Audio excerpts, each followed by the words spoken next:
Vampires have plagued humanity since the dawn of time.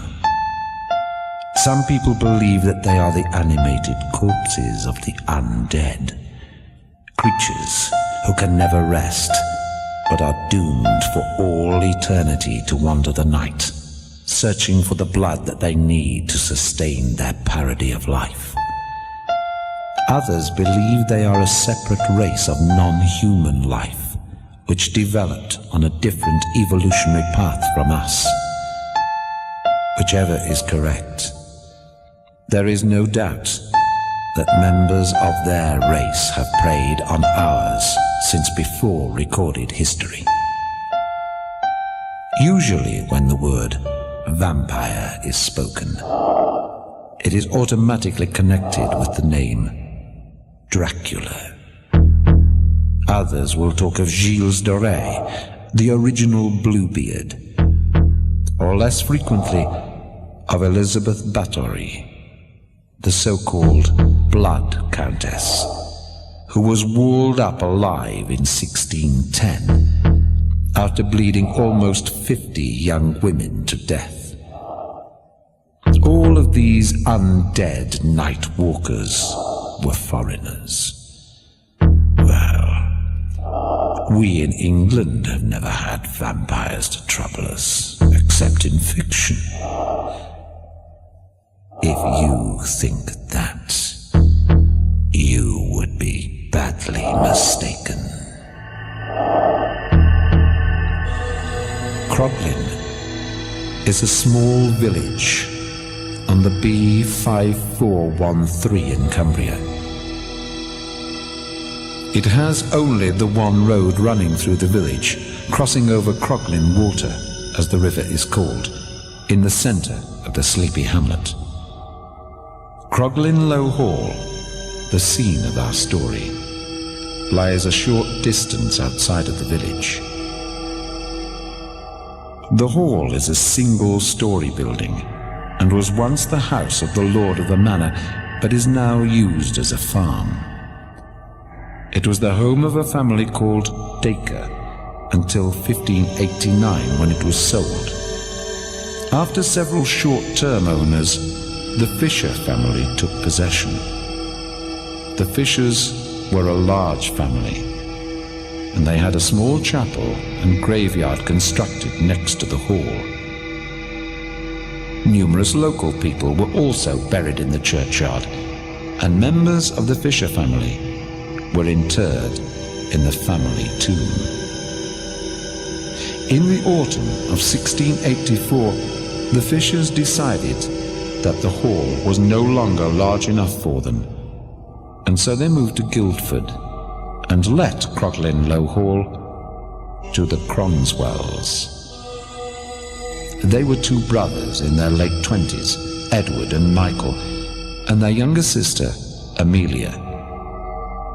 From the time they moved in, the Cronswells were popular with their neighbours, and through the winter and spring after they took up residence in the hall, there were many parties and much merrymaking.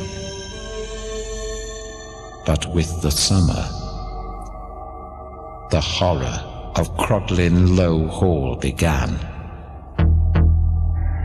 One hot July day, the three young Cronswells had spent the day lounging around on the veranda in the hot, sultry air.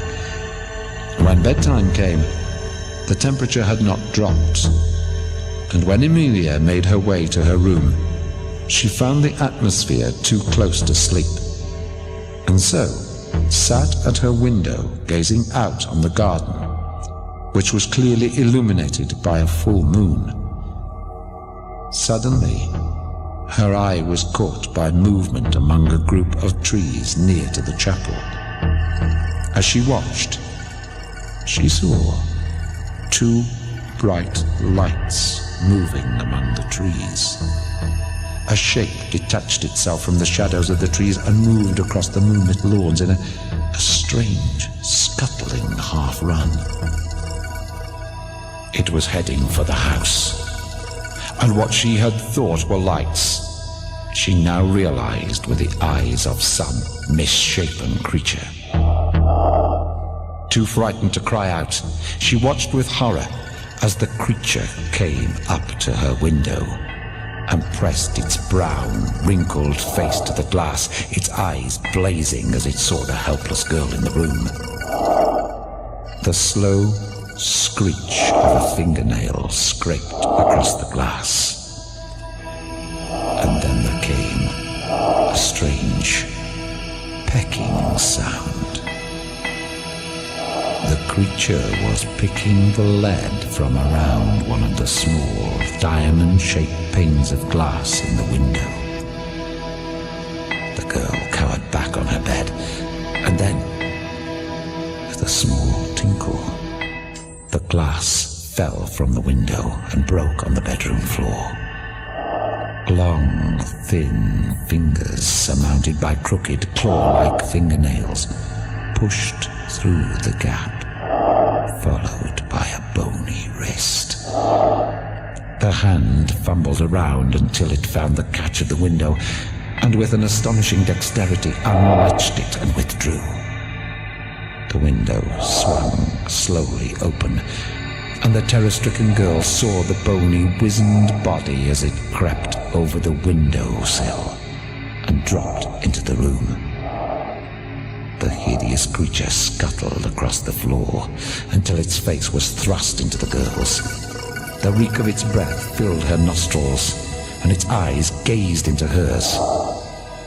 Then, the bony fingers whipped out and grabbed the hapless girl by the hair. Twisting brutally, the clawed fingers pulled the girl back, and the creature's mouth plunged down on the girl's exposed throat and bit. Abruptly, the spell was broken, and the horror of her situation returned the girl's voice. Her scream echoed through the silent house as she fell to the floor in a dead faint. But the monster continued with its disgusting and unholy feeding.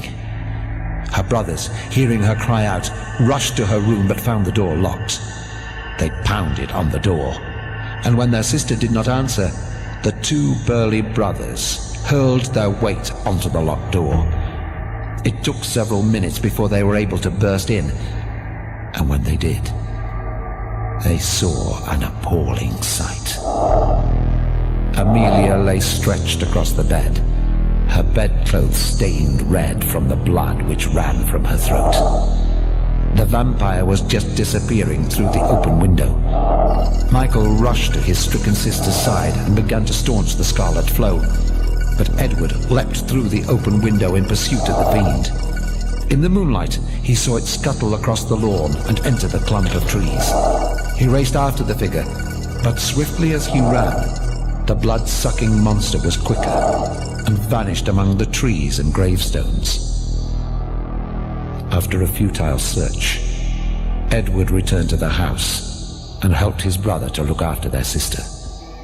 A doctor was summoned, and he managed to stem the flow of blood from the ragged bite in Amelia's throat.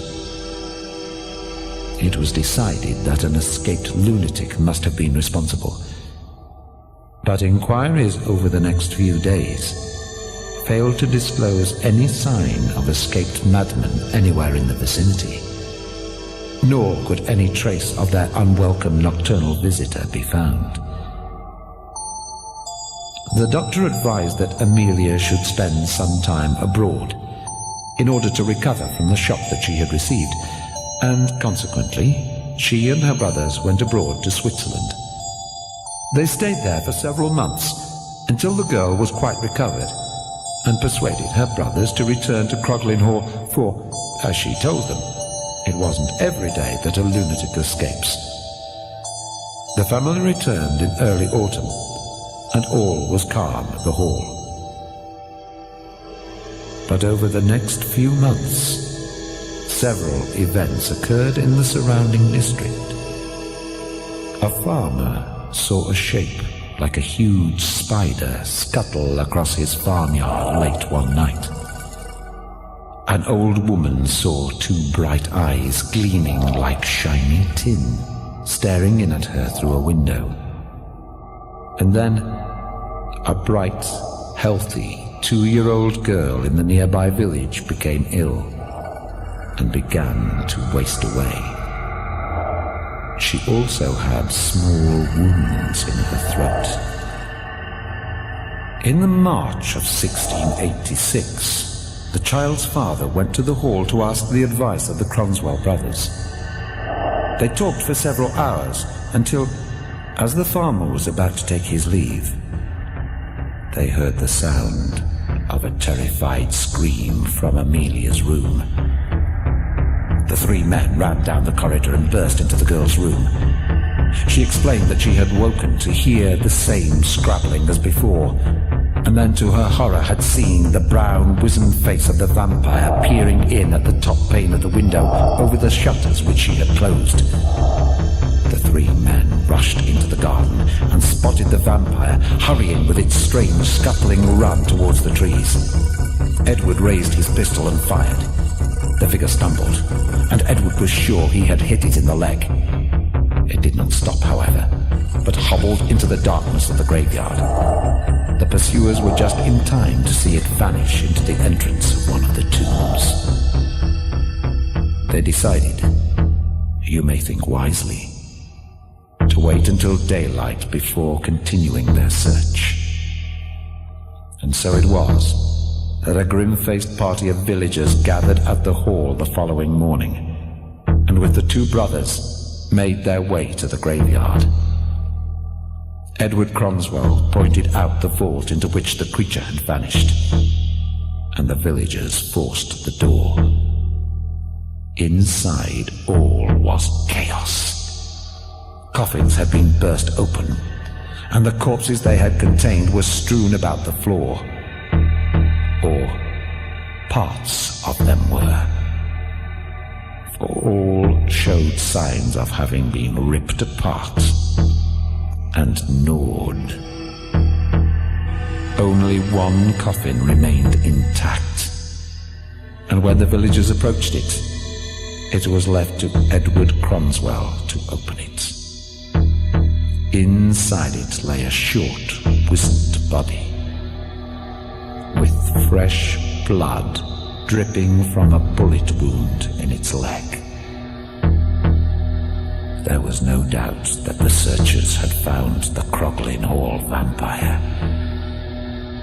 Carefully, almost gingerly, they carried the creature in its coffin out into the daylight, and gathering pieces of the smashed coffins, they built a pyre on which they destroyed the coffin and its grisly occupant.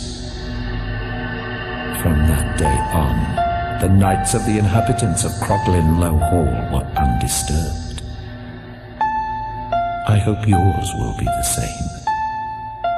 And if you should hear a scratching at your window pane tonight, it will probably only be the branches of a tree.